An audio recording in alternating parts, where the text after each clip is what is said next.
Hello everyone, ঘড়িতে সময় বাজে এখন রাত্রি 12টা। মানে ছেলের জন্মদিনের আগের দিনই সেলিব্রেট করলাম। হঠাৎ করে প্ল্যানটা চেঞ্জ হয়ে গেছে। আমরা কিন্তু কালকে সকালবেলায় মানে ছেলের বার্থডের দিনই সকালবেলা চলে যাব মন্দারমণিতে। তো সেই কারণেই আজকেই বার্থডেটা সেলিব্রেট করা হলো। প্রত্যেকবারই রাত্রি 12টার সময় আগের দিন একবার কেক কাটা হয়, পরের দিন আবার হয়। আর এখন দেখো পায়েসটা কিন্তু এই রাত্রিবেলায় করছি, 12টার সময় বসালাম। আর আমাদের বাড়িতে জানো তো মানে চালের পায়েস করতে নেই, তাই জন্য নাকি শিমুর পায়েস করা হয়, যেটা নাকি ওদের আব্বু বানিয়েছে। পায়েসটা এখনই রান্না করছি। আর এটা জানো তো ঠিক করেছি মন্দারমণিতে কালকে নিয়ে যাবো।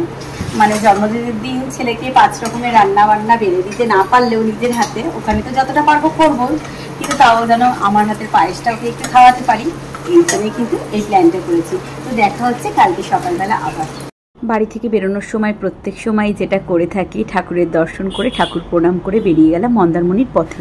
এখন ঘড়িতে সময় বাজে 5:30 আর আমরা কিন্তু সবাই রেডি হয়ে গেছি, বাড়ির সবাই মিলে যাচ্ছি মন্দারমণিতে। এইবার ছেলের বার্থডে সেলিব্রেশনটা হচ্ছে মন্দারমণিতে। তো চলো যাওয়ার পথে যা যা করবো তার যতটা পারবো তোমাদের সাথে শেয়ার করে দেবো। তো দেখতে থাকো ভিডিওটা। আশা করছি আজকের ভিডিওটা ভীষণ সুন্দর হতে চলেছে। চলো। তবে এবারে কিন্তু আমরা বাড়ির 4 জন মিলে যাচ্ছি না মন্দারমণিতে। আমার শাশুড়ি মা, দাদা বৌদি আর দাদার পুচকে ছেলেটাও যাচ্ছে। ভীষণ মজা করতে করতে সবাই মিলে যাচ্ছিলাম মন্দারমণিতে। আর ওয়েদারটা ছিল দারুণ। শুধু ছেলের জন্মদিনই কারণ না, দুটো কারণ একসাথে মিলিয়েই আমরা মন্দারমণি রওনা করেছি। কারণ আমরা ভেবেছিলাম যখন বৃষ্টির ওয়েদার হবে তখন কিন্তু আমরা সেরকম বুঝে ফাট করে রওনা দিয়ে দেবো মন্দারমণি। নেওয়ার জন্য আমরা দাঁড়িয়ে পড়েছি রাস্তায়। আর দেখো ওইখানে আমরা সবাই চা খাচ্ছি। আমরা কিন্তু কোলাঘাট অনেকক্ষণ আগেই ছাড়িয়ে এসেছি, কিন্তু কোলাঘাটের সামনে না আর নামা হয়নি, কারণ তখন কারোর শরীরটা ঠিক ছিল না। এখন একটু ঠিক আছি, একটু বাইরে এসে হাওয়া খাচ্ছি, তারপরে আবার যাবো। এখন আমরা আমাদের রিসর্টের খুব কাছাকাছি চলে এসেছি, প্রায় মন্দারমণির কাছেই। আর এই দেখো আমাদের রিসর্টে কিন্তু আমরা চলেও এসেছি। ভীষণ বৃষ্টি পড়ছিল, তোমরা হয়তো ওয়েদারটা দেখেই বুঝতে পারছো। আমরা কিন্তু ঠিক এরকম একটা ওয়েদারের আশা করেই মন্দারমণির পথে রওনা করেছিলাম।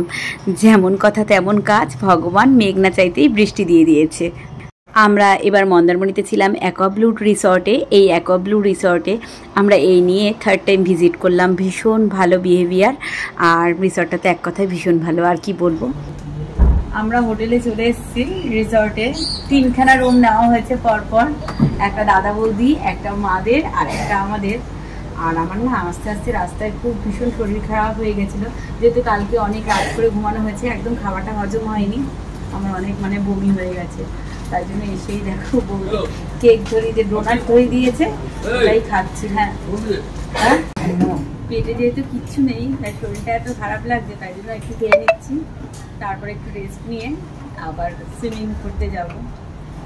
মাঝখানে প্ল্যানটা একটু চেঞ্জ করলাম, ভাবলাম এত সুন্দর ওয়েদারে আগে একটু সি বিচের পাড় থেকে ঘুরে আসা যায়। আমার এই ছোটো ছেলের বার্থডে সেলিব্রেশন করতেই কিন্তু আমরা মন্দারমণিতে আজকে এসেছি। আর আপনারা সবাই ওকে আশীর্বাদ করবেন যেন ও মানুষের মতো মানুষ হয় আর সুস্থ থাকে। আর বাচ্চাগুলো তো সুইমিং পুলে নামার জন্য এখনই ব্যস্ত হয়ে গেছে, ওরা এখনই পারলে এখনই একবার ঝাঁপ দেয়।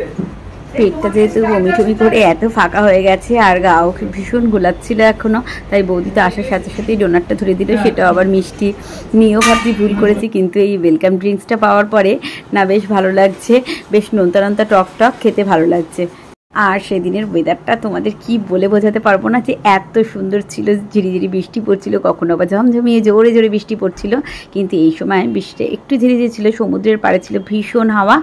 আমরা কিন্তু সমুদ্রের পাড়েই সেদিন ব্রেকফাস্ট করতে গিয়েছিলাম, কারণ প্রথম দিন কিন্তু কমপ্লিমেন্টারি ব্রেকফাস্ট ছিল না, মানে লাস্টের 2 দিন আমরা আসার দিনও ব্রেকফাস্ট করে বেরোবো সেরকমটাই ছিল। আর দেখো কত জোরে বৃষ্টি পড়ছে।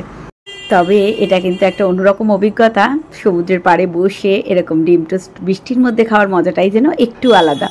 আমরাও সেদিনের ব্রেকফাস্টটা ভীষণ এনজয় করে খাচ্ছিলাম। বারবারই তোমাদের বলছিলাম এরকম ওয়েদারের আশা করেই কিন্তু আমরা মন্দারমণিতে রওনা দিয়েছিলাম, আর ঠিক সেরকমটাই হয়েছে। আজকের ব্লগটা তাহলে এই পর্যন্তই। আমার এই ব্লগগুলো তোমাদের কেমন লাগছে জানিও। যদি ভিডিওটা ভালো লাগে তবে একটা লাইক করো, পারলে শেয়ার করে দিও।